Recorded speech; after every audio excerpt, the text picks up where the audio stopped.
every conflict is strictly an opportunity to raise our consciousness.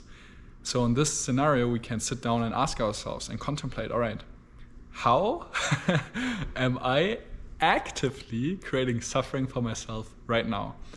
What sloppy thinking is creating misunderstanding and therefore a resistance towards what is and what is already happening? Because that's a funny thing. Our mind is basically arguing with what is already happening. So what exactly are we arguing about? Either do it or not do it, right? I can really feel how that sets me into the present. It sets me into the present because I'm realizing, hey, I'm actually fucking with myself. Why am I creating this desire suffering fantasy when I realize it's not something I have to do? I could just meditate and relax right now. I don't literally have to clean up. I'm free. I don't have to do it. Then the mind says, oh no, you have to do it because later the hosts come back and then the house will be dirty. Well, that is a free choice I can actually make. But I don't want to make it. I don't have to make it, but I don't want to make it. I actually do want to clean up. I want to leave the house in a wonderful state. So when the hosts come back, they feel well and there's a good relationship and whatnot. So it is actually when I realized that, hey, this is actually what I want to do. And then the whole have to and, oh, I have to do this now. When you really realize why you are doing it and what all the motivations go in to your choices, you realize, oh, this is actually what I want to do. And the other thing was just a suffering fantasy I've created. It was not necessary. And when we are in a situation where it's not that simple, where we may actually be in a dead-end job, I've just caught myself in the act of creating suffering for myself. I'm cleaning up the house, as you can see, a lot of stuff is lying around. And I was like, oh, I'm feeling kind of tired. I would love to just sit down and meditate and kind of do nothing, or rest and rejuvenate because I also didn't get too much sleep. And then I remembered the chapter in the Book of Not Knowing by Peter Ralston, where he talks about how the distinction between intent, wanting, and desire, and how we tend to mix these up, which is creating suffering that can basically just simply be let go of if we choose to do so and realize that we can if we stop mixing those three things up. And how he explained it, and of course I think the book explains it most precisely and accurately, so if you feel inspired by this, feel encouraged to check out the chapter. But basically he says that when we say, for example, I want to go out and play or sit down and rest and meditate, but I have to work or clean up the kitchen, then that is not only a very sloppy statement, meaning not accurate actually, but it's also, and maybe exactly because it's not accurate, it's creating suffering for ourselves. And this is what Aaron Apke also says, which is that suffering is basically created by how inaccurate we see reality. The greater the gap between our misperception and misconception of reality and reality as it is, the truth, the greater our suffering. The greater the gap of our ignorance, the greater the suffering. And that makes a lot of sense. So this, of course, is very encouraging actually, because of course it may be painful to accept or realize how ignorant we are, but that then simultaneously, on the flip side, shows us how much suffering we can let go of. And in this specific scenario, we can ask ourselves, all right now, I want to go out and play, but I have to work, or I want to sit and meditate and rest and rejuvenate or chill, but I have to clean up. Well, right now that is creating a form of suffering or a form of uncomfortableness, a form of inner conflict. And as Carl Jung says, one of my favorite quotes of all time, every conflict is strictly an opportunity to raise our consciousness. So in this scenario, we can sit down and ask ourselves and contemplate, all right, how am I actively creating suffering for myself right now? What sloppy thinking is creating misunderstanding and therefore a resistance towards what is and what is already happening? Because that's a funny thing. Our mind is basically arguing with what is already happening. It's not necessarily even arguing about the future, which is kind of another thing, but right now it's already happening. So what exactly are we arguing about? Either do it or not do it, right? And that is basically what Peter Ralston clears up in that chapter about desire towards the end of the book. And how he explains it is that the difference between a desire and an intent is that a desire is a mental fantasy about something that we are craving and that we hope to get pleasure out of, which we are also missing in the current moment.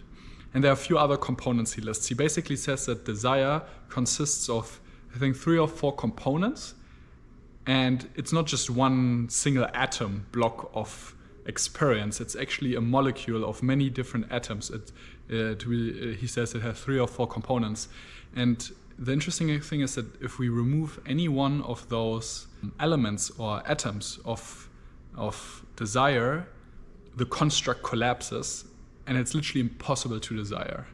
So, for example, if we have no concept of a possible future where the desire could take place, desiring is literally impossible. So if we are fully present, desiring is impossible. If we realize that the pleasure we are hoping for in the desire is masking the pain of lack in the present, and we no longer resist that pain but simply, again, drop into the present moment and feel that pain, then we no longer project that pain out into the future, into a desire.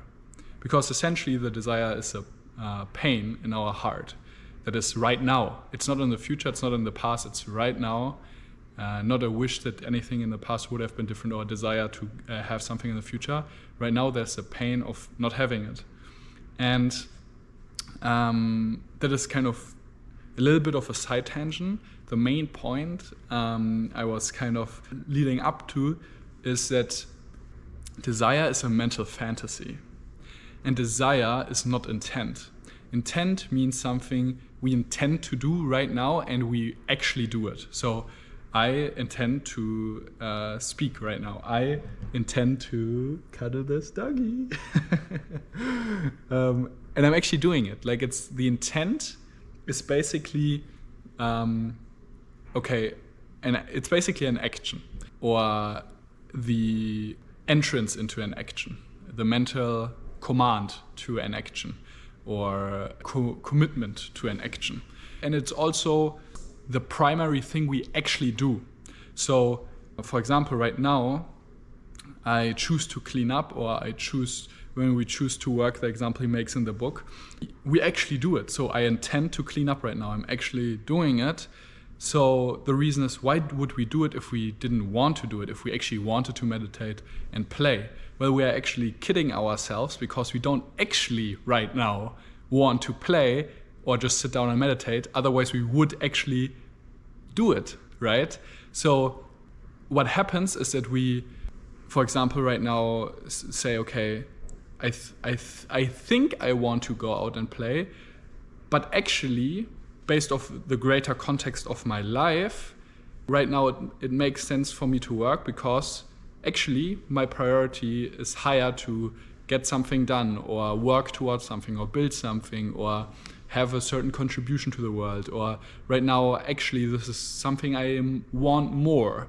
And then we realize that the actual thing, if we are truly honest with ourselves, the thing we actually want to do is the thing we do. Even if it's a crappy job, We choose to do it, and we want to do it because it provides us with money, or it is actually our passion, or it is our life purpose, or an expression of truth and joy from our heart. So it is actually the thing we want to do. So what is the other thing that we previously thought we wanted to do, like play or meditate or whatever else? Well, that is actually a desire.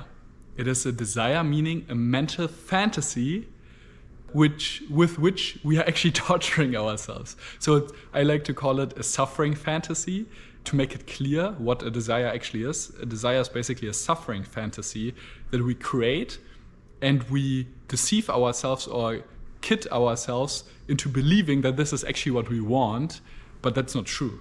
So that clears up and cuts through a lot of BS, because we realize, hey, I actually want to do the uncomfortable thing right now. This is what I intend to do, and this is what I will actually do because of whatever reasons. And the other thing I'm desiring is actually just a suffering fantasy I'm creating to resist the pain of the uncomfortable thing we have chosen. Because not all parts of ourselves maybe are bought into that. Maybe a greater part of ourselves wants to work, and then there's a small part that doesn't. It resists it, and therefore creates a suffering fantasy. And how do we bring these two parts together? Well, by becoming present and feeling the pain which we resist with that smaller part. We simply give it our open awareness, our open attention, and that pain is, when it's fully felt, actually what unifies the parts. And afterward, there's no more decision to be made about what to do, because through that process the path is basically illuminated and there's no decision that needs to be made anymore. And that, of course, is kind of the highest response to an inner conflict or something like that.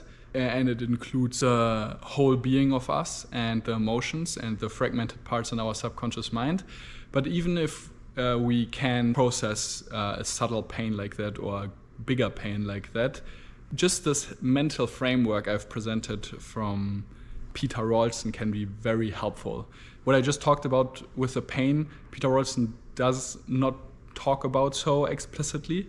So I mixed in a little bit of the other juicy wisdom I've received from elsewhere, or I've experienced and applied in my own life. But just applying that mental framework from Peter Ralston of actually recognizing how sometimes it's not even so much about inner conflict and having different parts of ourselves wanting different things and being in a really big conflict. Sometimes it's very clear actually that we want to do this, and then it can already be a relief even without if we, for whatever reason right now, can seem to be able to process the inner conflict pain.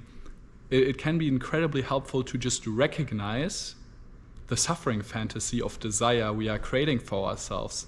And it can simply be let go of and then seen through. And I can really feel how that sets me into the present. It sets me into the present because I'm realizing, hey, I'm actually fucking with myself. Why am I creating this desire suffering fantasy when I realize it's not something I have to do? I could just meditate and relax right now. I don't literally have to clean up. I'm free. I don't have to do it. Then the mind says, oh no, you have to do it because later the hosts come back and then the house will be dirty. Well, that is a free choice I can actually make. But I don't want to make it.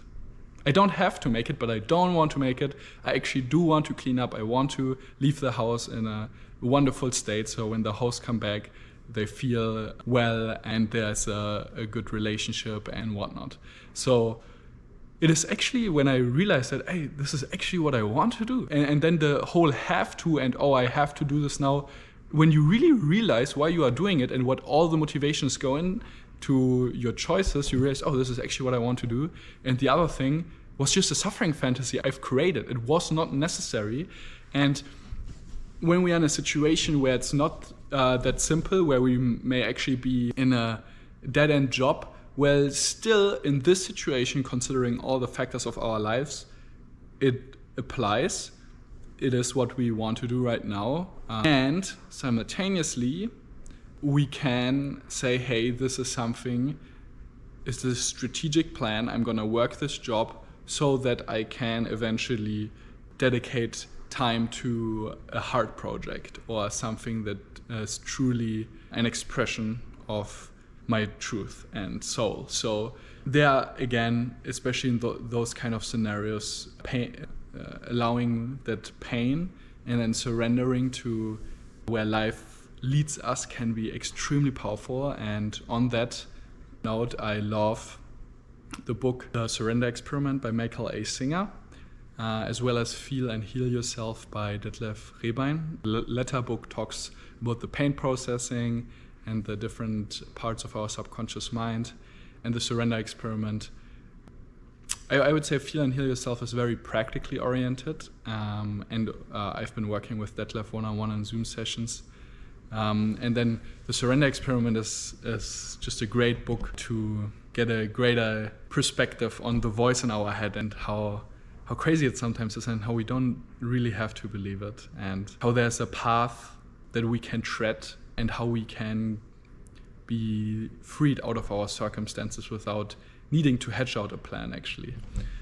And he also wrote another book called The Untethered Soul, which talks in great detail about the pain, but not practically. So it's a great theoretical model to understand how unprocessed pain creates these difficult and uncomfortable situations, but that doesn't help so much with actually feeling that pain and processing it. So these were 3 book recommendations. I hope this was of inspiring value, and see you in the next one.